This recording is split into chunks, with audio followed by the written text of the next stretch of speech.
Եկեք խոսանք Հրաչյա Բոյաջյանի գործից, որտեղ որ հետաքրքիր դրվագներ կան եւ գործը նոր է ուղարկվել դեռ դատարան, հա, մեղադրանքով։ Հրաչյա Բոյաջյանի եւ մյուսներին, իր ընկերներին, առաջադրված է քրեական օրենսգրքի 316 հոդվածի 2-րդ մասով մեղադրանք, որը նախատեսվում է 5-ից 10 տարի ազատազրկում։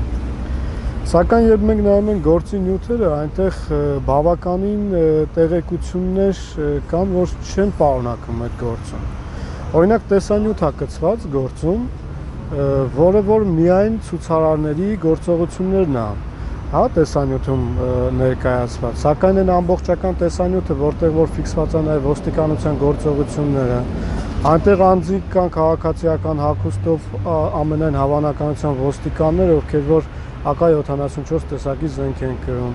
Այնտեղ ոստիկանության աշխատակիցներ կան, որ զենքը ակնհայտ հանում են իրենց մոտից եւ ցուցադրաբար պարզում վերև վախի մթնոլորտ ստեղծելու համար, որից հետո որ այդ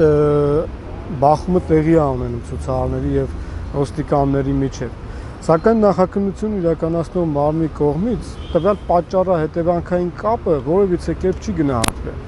Անգամ քրեական գործով չի պարզվել այդ մարդկանց դժգոհության արտահայտման պատճառը, թե ինչի համար են այդ մարդիկ իրենց դժգոհությունը հայտնում, հա։ Ուրեմն ինչ է տեղի ունեցել։ 17-ից հետո 17, 18, 19 տվյալ թաղամասը ընդհանրապես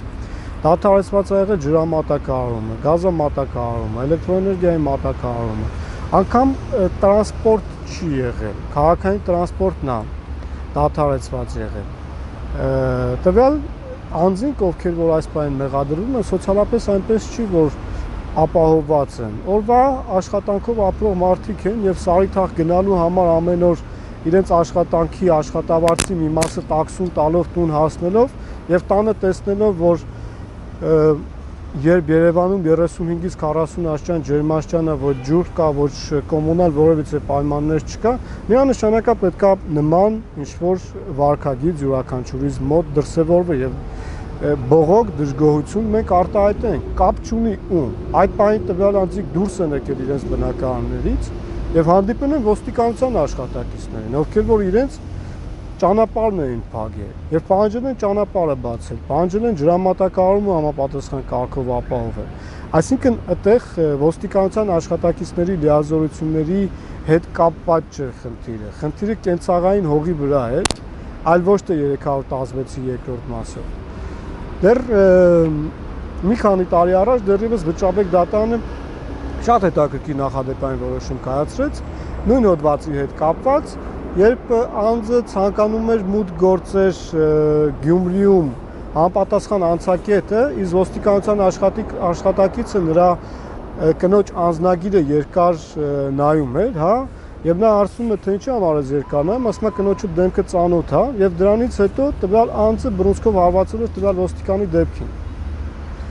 Տվյալ անձին մեղադրում են 316-ի 2-րդ մասով, սակայն Վճռաբեկ դատարանը բերեց նրան, որ տվյալ վեճը լիազորությունների հետ կապված չէր, տվյալ վեճը տեղի ունեցել կենցաղային հողի վրա, որը որ նույնական է տվյալ գործի հանգամանքների հետ։ Այստեղ, եթե մենք նայում ենք տեսանյութը, այդ ճանապարհը երբ որ փակվել էր, երբ որ ցուցարարները եւ ոստիկանները որոշակի այնտեղ խառնաշփոթ ստեղծվեց, որովհետեւ ոստիկանը այնտեղ չկար կանգնած, եւ ցուցարարները հանգիստ կարող են անցնել այդ անցակետը, բայց ոչ մեկ չանցավ։ Այսինքն այդ գործողությունները նրանց կողմից չկատարվեց։ Նույնը մյուս գործով ասում է Վճռաբեկը, ասում է տվյալ անձը բռունցքով հարվածել եւ նստեց իր մեքենան, քշեց գնաց, այսինքն չանցավ այդ անցակետը։ Սակայն տվյալ գործի շրջանակներում որևիցե գործում քայլեր չեն կատարվում, որպեսզի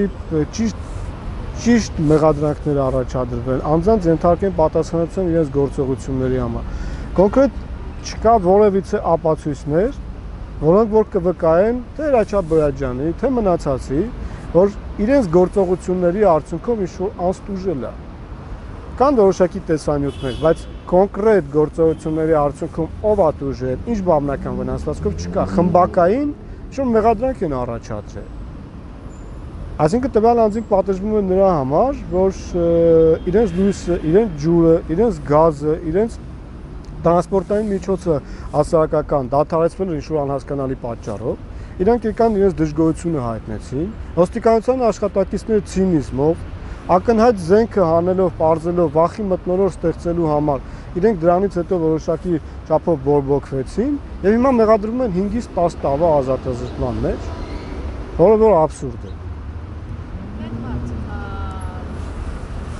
Դատարանը չի ներգրավում երկրորդ տեսանյութը, որտեղ ոտկա զենք եւ այլն, այսինքն ջնջված տեսանյութը, որը վերականգնել են, դա չի ներգրավում գործում։ Շատ լավ հարց է, ես տվյալ գործով ներգրավել եմ, երբ որ արդեն նախաքննությունը մոտեցել էր իր ավարտին։ Իմ միջնորդությունը տվյալ տեսանյութը գործին կցելու, իրական գնահատական տալու այն ոստիկաններին, որոնք որ նման վարքագիծ են դրսևորել, ներկայացնելուց օրեր անց նախաքննության ավարտ հայտարարվեց։ Հանել ես կրակես ընկեր։ Հանել ես կրակես ախշու։ Բխես հանել։ Անվտանգության համար։ Անվտանգության համար պետք է քաղաքացուն կրակի, հա։ Հարցից պատասխան անվտանգության։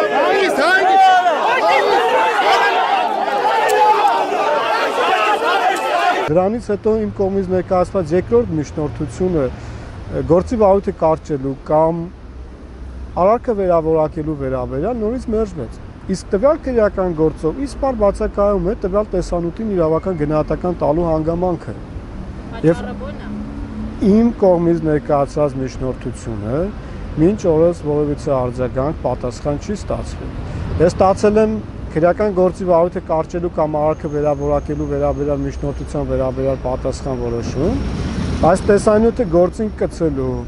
եւ իրական գնահատական տալու ոստիկանության աշխատակիցների գործողություններին չեմ ստացել։ Բակի նախաքննության շրջանակներում վերցել են այն տեսանյութը, որտեղ որ ավելի քիչ թե շատ երևում է Սարի թաղի բնակիչների գործողությունները,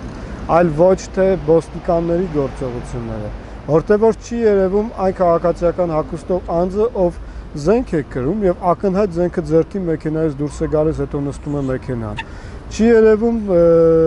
այլ հանգամանքներ, այսինքն մի հատված է, որը ամբողջական չի պարունակում այդ տեղեկությունը։